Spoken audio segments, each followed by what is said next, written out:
Si estás viendo este video, muy seguramente te has topado con este problema, en el que después de trabajar o jugar por un rato, sin que el equipo dé algún tipo de síntoma, de repente, ¡pum!, pantalla verde o negra. Después de diagnosticar por un tiempo, conseguí darle solución a ambas, así que quédate, porque puede que esto te sea de ayuda.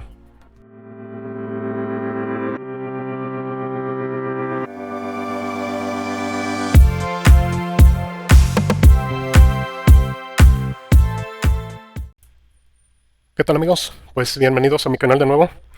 Pues vamos a comenzar con este equipo, que es el más sencillo de diagnosticar de los dos que van a ver en este video.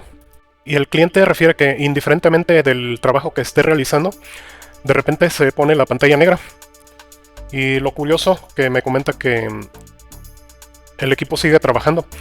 Por ejemplo, si está escuchando música o viendo algún video en YouTube, el sonido continúa, pero la imagen se pierde. ¿Con qué comenzarían ustedes si tienen este problema? ¿Y yo cómo voy a saber eso? Ok, no desesperen. Nada me cuesta darles la solución de una, pero el punto del video es que aprendan algunas cosas básicas. Como ya comprobamos que la falla es dentro del sistema y no antes de que inicie, en este caso Windows 11 25H2, lo más lógico es empezar checando si hay alguna actualización del controlador del procesador de gráficos. En este caso podemos ver que está actualizado, así que lo que podemos probar a continuación es desinstalarlo desde configuración, aplicaciones instaladas, reiniciar el equipo y probar con el controlador que instala Windows automáticamente. Por lo general instala una versión integrada y posteriormente podemos forzar una búsqueda desde Windows Update. En este caso no se resolvió el problema, así que volví a instalar el controlador que les había mostrado anteriormente. Desafortunadamente, Windows tiene activadas por default algunas opciones, las cuales muy frecuentemente provocan conflictos con el controlador de video, y uno de los síntomas más sufridos es la pantalla negra o pérdida de video. Como lo que acabamos de probar no funcionó, vamos a deshabilitar dichas opciones. Una forma de hacer esto es modificando claves del registro de Windows, pero ¿para qué los hago sufrir si existe una herramienta para el mismo fin? Me refiero a MPO Fix. Nos vamos a GitHub, el repositorio por excelencia del software libre. Dejo el enlace en la descripción. Una de las opciones de Windows que podemos deshabilitar es MPO, de donde toma su nombre esta herramienta. MPO, valga la redundancia, quiere decir Multiplane Overlay o superposición multiplano para los cuates. Increíblemente, esta opción la tenemos presente desde 2021 en Windows 8.1, 10 y 11. Esta característica, entre comillas, como le gusta a Microsoft llamar a su basura, es conocida por causar inestabilidad y fallos del sistema en muchos equipos. Y aquí en la página podemos ver que desactivar MPO solucionaría retardos del sistema al usar aplicaciones con aceleración de hardware, jugar, reproducir contenido en streaming, etc. Fallos del sistema al jugar o reproducir videos en pantalla completa, etc. Pantallas negras, parpadeos, que es lo que nos compete. Aleatorios en la mayoría de los casos, pero más evidentes durante sesiones de juego prolongadas. Ok, entonces descargamos la herramienta, descomprimimos y, muy importante, ejecutamos como administrador. Si tienen un GPU AMD, la primera opción les va a aparecer habilitada, el ULPS, Ultra Low Power State, o estado de energía ultra baja. Esta función controla las etapas de consumo energético del GPU. En mi experiencia, nunca me ha tocado un equipo en el que tener esta opción habilitada cause problemas, pero como nos explica en la página, se sabe que causa problemas en portátiles con GPU AMD, como pérdida o inestabilidad de FPS en los juegos. Deshabilitar ULPS puede o no mejorar el rendimiento de los juegos en tu sistema, eso varía según la configuración. En este caso en específico la dejé habilitada. A la derecha tenemos otra opción exclusiva para GPUs AMD, el Shader Cache o caché de sombreadores. Les recomiendo no tocarla. De hecho, si quieren probar si la causa de inestabilidad en algún juego es la caché, les recomiendo ir al panel Adrenaline en juegos, luego gráficos, y hasta abajo tenemos restablecer memoria caché de sombreadores. Clic en restablecer y listo. Con esto forzamos a que el juego con el que tengamos problemas vuelva a compilar los sombreadores. Volviendo a la herramienta, la segunda opción es MPO. Ya vimos qué hace, y en mi experiencia es muy problemático tenerlo habilitado, entonces encendemos el interruptor para corregirlo. El siguiente es TDR, Timeout Detection and Recovery, o detección y recuperación del tiempo de espera. Es una función introducida desde Windows Vista. Detecta problemas, entre comillas, de respuesta de la tarjeta gráfica, y si se produce un tiempo de espera, reinicia la tarjeta para recuperar un entorno de escritorio funcional. Y si por el contrario falla, puede provocar, por ejemplo, un pantallazo azul de la muerte, o BSOD por sus siglas en inglés. Esta función puede causar cierres inesperados de juegos, incluso cuando no existe ningún problema, simplemente reiniciando los controladores de la GPU. Añadir un retardo mayor, que en el caso de esta herramienta es de 10 segundos al activar el interruptor, en lugar de 2 segundos para activar TDR, solucionará estos errores en la GPU Nvidia, principalmente, y AMD. Por cierto, más abajo hay una opción configurable, el nivel TDR. Este se usa para casos muy específicos o para ayudar a depurar ciertos problemas, así que no les recomiendo tocarlo, a menos que de antemano sepan lo que hace cada nivel. Por último, pero no menos importante, tenemos hacks, Hardware GPU Scheduler, o programación de GPU acelerada por hardware. Es una función relativamente nueva, introducida en Windows 10 desde la versión 2004. Esta es conocida por causar problemas con las superposiciones en los juegos, por ejemplo, el Afterburner o CapFramex, todos los overlay que podemos ver para medir métricas del sistema. Y esto provoca caídas drásticas del rendimiento y problemas con la captura de juegos. Deshabilitar el hacks puede o no mejorar el rendimiento de los juegos en tu sistema. Esto va a variar según la compilación, así es que pues no nos queda más que probar. Esta opción, en mi experiencia, pues hace más daño que bien, así que encendemos el interruptor para corregirla. Finalmente presionamos el botón de reinicio y esperamos alrededor de 1 minuto para que reinicie el sistema, o podemos cerrar la herramienta y reiniciar el equipo manualmente. Bueno, en este punto les hago una nota. Los fix de esta herramienta aplican para equipos con GPUs AMD y Nvidia, obviamente exceptuando los dos que son exclusivos de AMD. Puede que también apliquen para Intel, pero hasta este día no he tenido este tipo de problemas con GPUs de esa marca. En el caso de este equipo, el problema se solucionó desde que deshabilité el MPO, que es el más dañino, pero esto puede variar de equipo a equipo, así que no queda más que le den una oportunidad y hagan sus propias pruebas. Se preguntarán por qué, si conocía esta herramienta, los pasé por la actualización y prueba de controladores. Pues bien, nada más y nada menos porque es una buena práctica. Por lo general, con nuevas versiones se introduce soporte para juegos nuevos, nuevas prestaciones como nuevas versiones de FSR o DLSS, se corrigen problemas conocidos, etc. Obviamente, hay veces que hay problemas con controladores nuevos, pero eso ya es una situación que está fuera de nuestras manos. Así que les insisto en que es una buena práctica tener controladores actualizados, porque antes que nada debemos de buscar estabilidad en nuestro sistema, más si este se va a usar para trabajo. Hola, ¿qué tal amigos? ¿Cómo les va? Pues esta vez vamos a diagnosticar este equipo. Este trae un Ryzen 7 8700G en un gabinete Stylus Mins. Por acá les dejo el modelo exacto porque no lo recuerdo. Y este es de los gabinetitos que trae patitas magnéticas. Pero bueno, este trae, me parece que le puse silicón. Ya se las iba a quitar, pero bueno, no se va a poder. Pero bueno, vamos a destaparlo. Sí, de hecho las patitas, los imanes que trae son muy débiles. La verdad es que es mejor ponerle algún tipo de pegamento, pero que no se muevan. Y bueno, el problema que refiere el cliente con este equipo es que al poner a hacer algún trabajo pesado, por ejemplo renderizado, de hecho esta máquina se ocupa para diseño ligero, diseño gráfico, entonces se usa para renderizar, y al momento que se ponía a trabajar el equipo, a demandar mucha potencia, se pone la pantalla verde o se pone en color negro. Bueno, esta específicamente es pantalla verde, pero hay otro equipo que diagnostiqué antes que se pone la pantalla negra, o sea, prácticamente pierde imagen. Y este equipo en específico se pone la pantalla en verde, pero sigue trabajando. Entonces eso nos apunta ya sea problema de la RAM o problema de la tarjeta madre, y hasta el último, problema del procesador. Y esto es porque desde hace alrededor de 15 años todo procesador, o al menos los que se usan para ofimática como este equipo, traen el GPU integrado en el mismo encapsulado del procesador. Entonces este equipo, yo cuando lo ensamblé, y de hecho es lo que hago yo con todos los equipos que comercializo, lo primero al ensamblarlo es actualizar el BIOS de la tarjeta madre. Entonces esta placa llegó con uno de los primeros BIOS, que era, me parece que F1 o F3, como les comentaba, y se actualizó al BIOS F9, me parece. Por aquí se los voy a dejar de todas formas el dato. Y cuando este cliente me lo trajo por primera vez este equipo, se actualizó de nuevo el BIOS de esta tarjeta madre al BIOS F10. Y ocurrió algo muy curioso, que de hecho siempre que se instala o que instalamos un BIOS, actualizamos un BIOS en la tarjeta madre, la actualización siempre resetea todo a como viene de fábrica, Pero de hecho siempre es un buen, una buena práctica entrar al BIOS, ahora sí que terminando de actualizar el BIOS, entrar al BIOS y cargar las opciones optimizadas de fábrica y guardar los cambios y probar el equipo. Entonces pasó algo muy curioso, que de hecho yo cuando hice eso, la primera vez con el BIOS nuevo, seguía presentando la falla y era lo que a mí me traía pues sí, bastante confundido, porque como no tengo otro procesador para probar, yo de hecho llegué a pensar que era el procesador porque ya había probado con otra fuente, con otros módulos de memoria y seguía presentando la falla.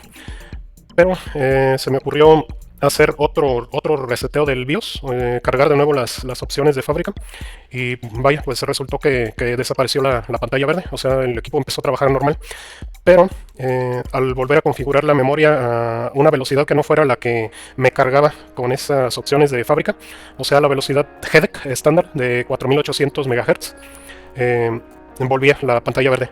Entonces esto me habla más que nada, como ya había probado otra fuente, me habla más a que sea un problema de tarjeta madre. Para poder estar seguro de esto, llevé a cabo una serie de pasos de configuración que les voy a mostrar un poco más adelante y no funcionaron en esta tarjeta madre, así que para no mostrarles la misma cosa dos veces, solo les comento que ya con eso descarté que el procesador fuera el culpable, al menos no lo es directamente, ya se darán cuenta por qué. Entonces ahora sí, probemos suerte con otra tarjeta madre. Y vamos a probar esta. Ya he ensamblado yo 3 equipos, me parece que este va a ser el cuarto, con este cambio que voy a hacer. Va a ser el cuarto equipo que ensamblo con esta tarjeta madre, que de hecho es bastante buena. Ahora sí que no se dejen llevar por el Pro, que de hecho esta tarjeta madre de Pro pues no tiene nada. Ahorita se los voy a mostrar. Bueno, les voy a mostrar qué trae aquí. Trae nada más un cablecito serie lata. Y es todo lo que trae. Pues vamos a sacarla de su empaque. Y les comento que de Pro no tiene nada esta tarjeta madre, porque si se alcanza a ver ahí aún con la bolsa, aún dentro de la bolsa no trae disipador en el VRM, pero pues como estos procesadores son de bajo consumo, tienen un TDP de 65 watts y un PPT, o sea tienen un presupuesto energético de máximo 88-90 watts. Entonces pues para una VRM, por sencilla que sea como de esta tarjeta, pues es muy poco demandante para estas placas. Entonces vamos a cambiarla por esta y vamos a empezar a probar las velocidades en la memoria para ver qué gestos hace, para ver qué nos muestra, si esta sí nos funciona bien la velocidad de la memoria o también tenemos problemas. Y bueno, para esta también lo primero que voy a hacer ya estando instalada es actualizar el BIOS. Ok, y ya para no hacer más largo esto de lo debido, aparte del cable serie lata que les mostré, la tarjeta madre también incluye su cubrepolvo para el panel trasero, un par de tornillos para la unidad de estado sólido y su herramienta de plástico para fijarlos a la tarjeta madre. Incluye su garantía y su guía de inicio rápido. Es todo. Como les comentaba, de Pro no tiene nada. Muy sencilla. Ok, pues vamos a echarnos un clavado al BIOS de esta placa, aunque terminemos nadando solo por encimita en lo relativo a la memoria. Comenzamos actualizando el BIOS. De fábrica llegó con la versión 2A10.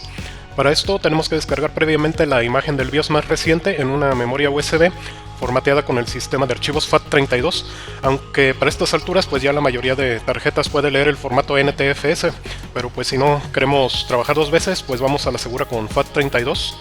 Entramos a la función de flasheo, que en esta placa se llama mFlash. En general es recomendable la actualización, por ejemplo como este modelo en específico es relativamente nuevo. Si checamos en la página podemos darnos cuenta por la versión del BIOS con la que fue lanzada que apenas está por cumplir un año, así que es prácticamente obligatorio actualizar al BIOS más reciente disponible.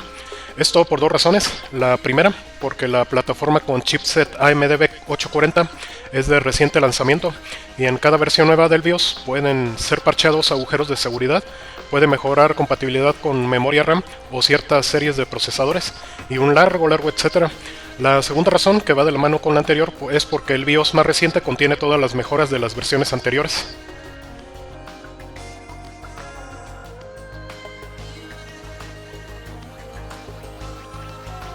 Ok, ya que reinició el equipo, entramos de nuevo al BIOS, nos vamos al menú guardar, clic en restaurar opciones predeterminadas, luego guardar y reiniciar. Listo, BIOS actualizado.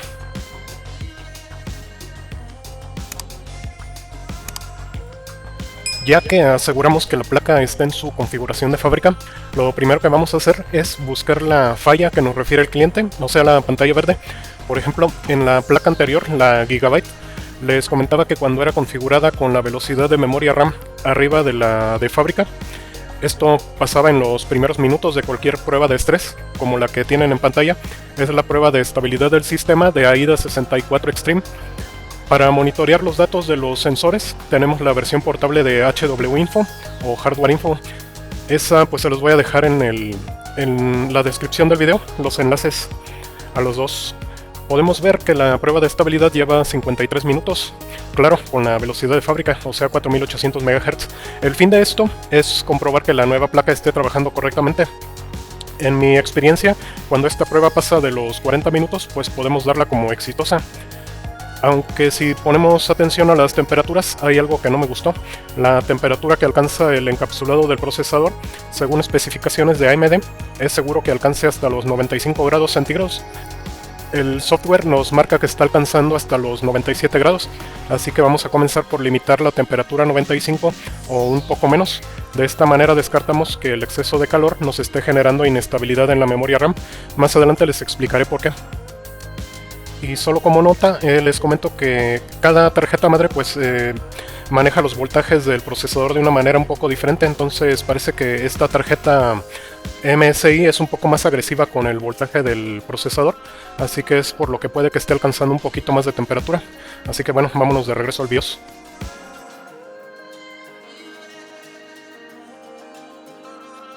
Ok, para imponer ese límite de temperatura, vámonos a Overclocking, configuración avanzada de CPU, luego AMD CBS y hacia abajo tenemos el control térmico. Seleccionamos el modo manual, nos aparece un campo nuevo, PJ Max. Aquí decidí poner 92 grados centígrados, pero puedes experimentar con diversos valores. Lo importante es dejarlo a menos del límite recomendado por AMD, que es de 95 grados. Para descartar un posible sobrecalentamiento, nos vamos al menú Salir, guardamos cambios y reiniciamos. Como ya probamos la velocidad base de la RAM, y para no estar regresando a Windows a cada rato, es hora de ir aumentando dicha velocidad.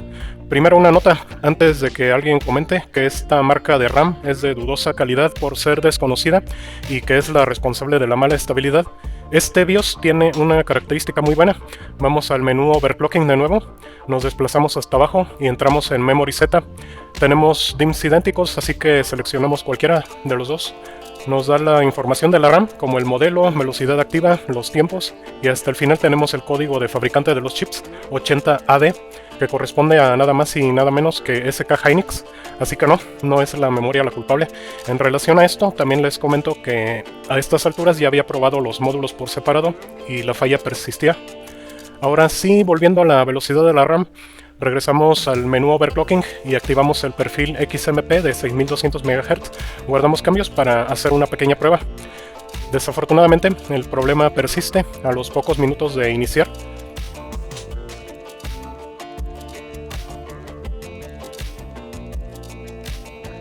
Después de eso, volví al BIOS para cambiar la velocidad a 5000 MHz, apenas 200 MHz por encima de la velocidad base.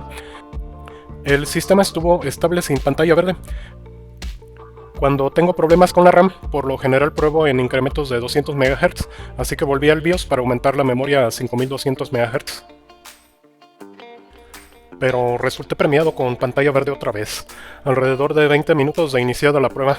En este punto les voy a mostrar algunas opciones que pueden ayudar a aumentar la estabilidad de la memoria RAM. Comenzamos con Spread Spectrum o espectro extendido. Vamos de nuevo al menú Overclocking, configuración avanzada de CPU, y hasta el final tenemos FSH Spread Spectrum.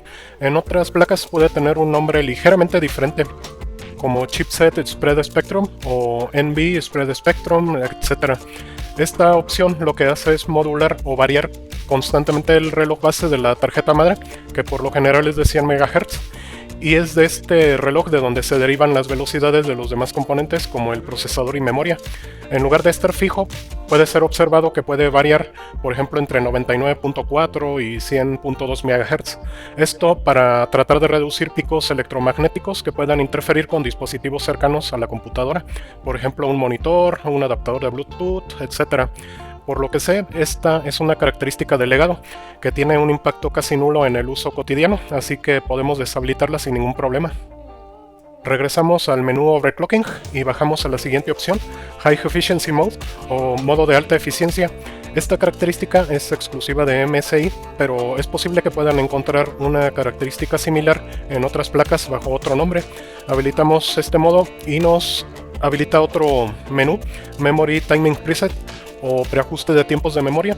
Lo que hace esto es permitirnos elegir entre tiempos ajustados, normales o relajados.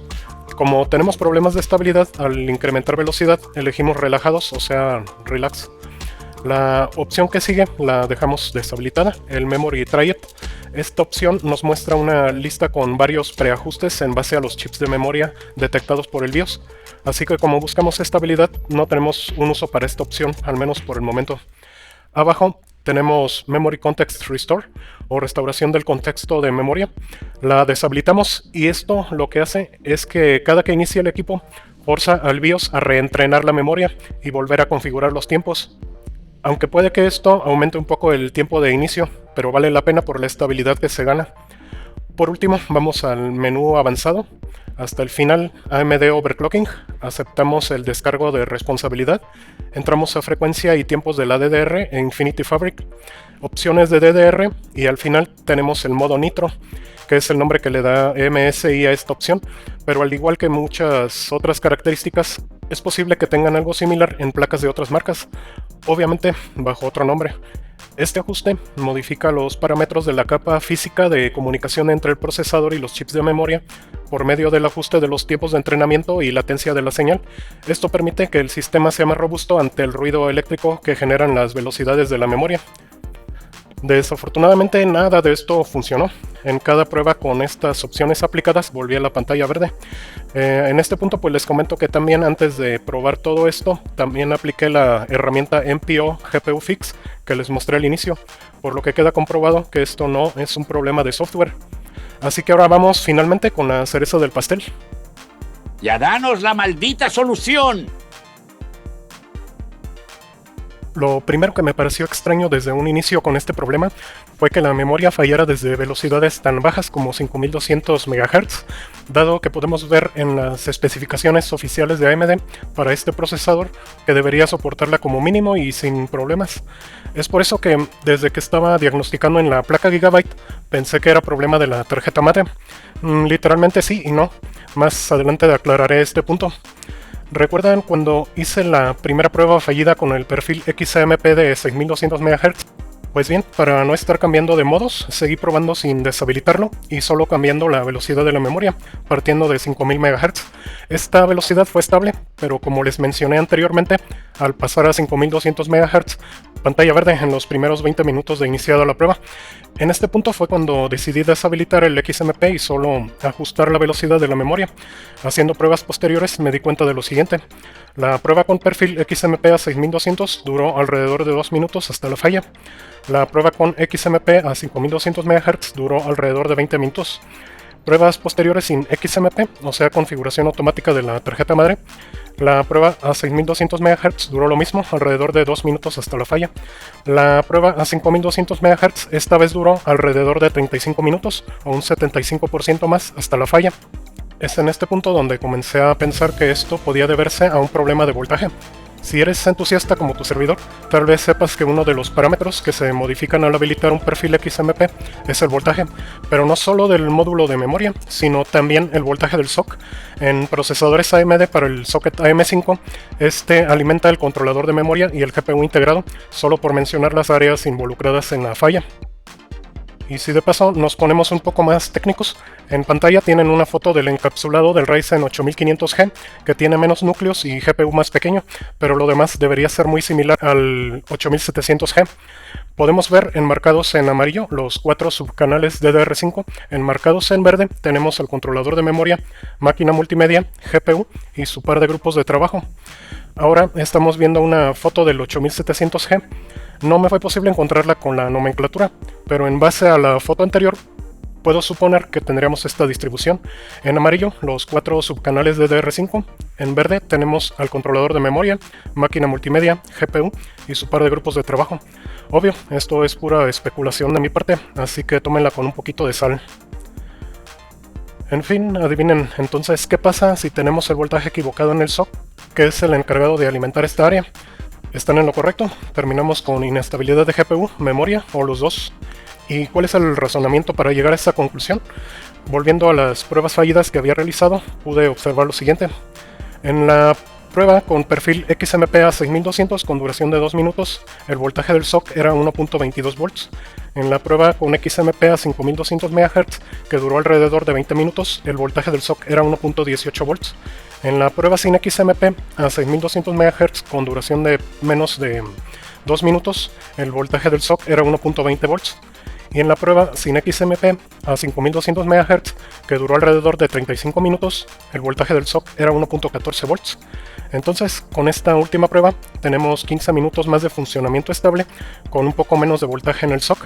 Les juro que esto es lo más contraintuitivo que me he topado hasta el día de hoy, y de nuevo, si son entusiastas como yo, estarán de acuerdo que lo más lógico o hasta natural que hacemos en estos casos para tratar de mantener estabilidad en frecuencias arriba de la base, que en este caso es de 4800 MHz, es aumentar el voltaje de las interfaces involucradas, ya sea directamente el voltaje de la RAM, que de esto se encarga el BIOS al cargar el perfil XMP, o como acabamos de ver, el voltaje del SOC.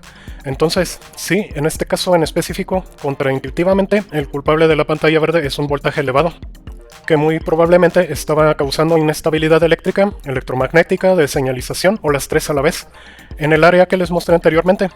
En este punto les hago una aclaración sobre la tarjeta madre Gigabyte, de por qué mencioné hace un rato que literal sí y no era la culpable. Pues bien, todo lo que les he mostrado hasta este momento lo llevé a cabo primeramente en esa tarjeta, con la desafortunada diferencia de que no me aceptaba el cambio de voltaje con estos módulos de memoria Hikvision. Si han visto alguno de mis videos anteriores, puede que sepan que tengo un par de módulos G-Skill, Trident, Z, Neo, y con esos sí se reflejaba el cambio de voltaje del SOC. Hasta donde sé, los voltajes de módulos de memoria y el SOC son completamente independientes y no deberían interferir uno con otro, así que estoy muy seguro que esto es solo un tremendo bug del BIOS y por lo tanto puede ser que en una futura revisión lo corrijan, así que decidí no solicitar garantía de esta placa. Ok, entonces sabiendo esto, no nos queda más que ajustar este voltaje. Vamos de regreso al BIOS, entramos a Overclocking y hacia abajo en la sección de voltajes tenemos CPU NVSOC voltaje. Seleccionamos AMD Overclocking, que nos habilita el campo de voltaje del SOC. Tengan en cuenta que hay una pequeña discrepancia entre el valor que ponemos aquí y el voltaje efectivo que tendremos al monitorear dentro del sistema. Comencé probando con 1.08 y 1.09 volts. En estos dos casos saltó este error, que es lo que normalmente vemos cuando hay un déficit de voltaje. Entonces ya por último regresamos al BIOS a realizar otro pequeño ajuste, o sea 1.095 volts, que el software de monitoreo nos marca como 1.115 volts y voilà. Por fin, estabilidad absoluta, o al menos eso creía hasta que... No, God! No, God, please, no! No! No! No! Y pasé por este susto obviamente para que ustedes no lo hagan. Con el fin de mostrarles la mayoría de mi proceso de diagnóstico, me apoyé de esta capturadora rascuache de $15. Parece que no soportó trabajar continuamente por varias horas y comenzó a generar artefactos en la señal de salida, pero cumplió su parte del trato, que es lo importante. Así que misión cumplida, amigos, pantalla verde corregida. Y por último, para cerrar, la pregunta del millón: ¿por qué este equipo pasó todas las pruebas cuando recién lo ensamblé? Este equipo lo vendí hace unos meses, en los primeros días de enero. El clima frío estaba en pleno apogeo, así que lo más seguro es que eso ayudó a compensar el calor generado por el alto voltaje del SOC. Bien, pues con esto llegamos al final por este video, amigos. Espero que les haya sido útil esta travesía diagnosticando este dolor de cabeza que duró un par de días. Compartan el video para que esto llegue a más entusiastas de la tecnología. Y como siempre, espero que hayan aprendido algo nuevo. Hasta la próxima.